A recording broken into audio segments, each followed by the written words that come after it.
अखोई नंगसी हंगनिंगे मनपुर गवर्नमेंट नोनी येंगसेबंग मोइदबोदि अखोई कसादा तिंजग्रगे लोना तुमना हाथ के फिल्म दा लाखरे अदुगा कंडीशन कनानो कन्वीनब मीदो लेत्रे सादुदी बुल कंडीशन याम लूरीने सी कइनो तौरी लेबाक सिदा मणिपुर खंबी देसी कइनो मन आदि इम्फाल एलागा जिरी खतिंग ये चले जिरी ममनुंग तो बरोबगा सब डिवीजन से कराबोना कराबो कई लेगे खंबीद्रे अदुदी मणिपुर से समाज सम तोरगो मिना योक्संदब मफम जे अखोई नंगसी हंगनिंगे मनपुर गवर्नमेंट नोनी येंगसेबंग मोइदबोदि अखोई कसादा तिंजग्रगे हाइबो क्वेश्चन म थोलाने बे मियामना ओय आसाम दे तिंजग्रगे हाइराने बे कोइजो सेंगना पामे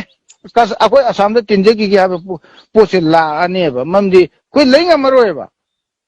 मैती उरुर मैती उबु खुदिंग हाथ के नहजले मई थारगा तुम मंगले अदुगा हजि खुंजी जुमजलगा इमा इबेन खरा जिरी थेदोंग थेग हजि कापसंग mi मी क्याम सिरंगदि कई तोगदि अदुदि हजि पाउलोंगद्रि होरे नालेगा संगु याकाना मोइ हजि कापछलिबा कुकी म्याम थोकरा मतुंगदा मी यंखै सिरबा चाम सिरबा तंगमद्रि बजि बोंगो करिगा तारिबा पोतो फगी नति हेबा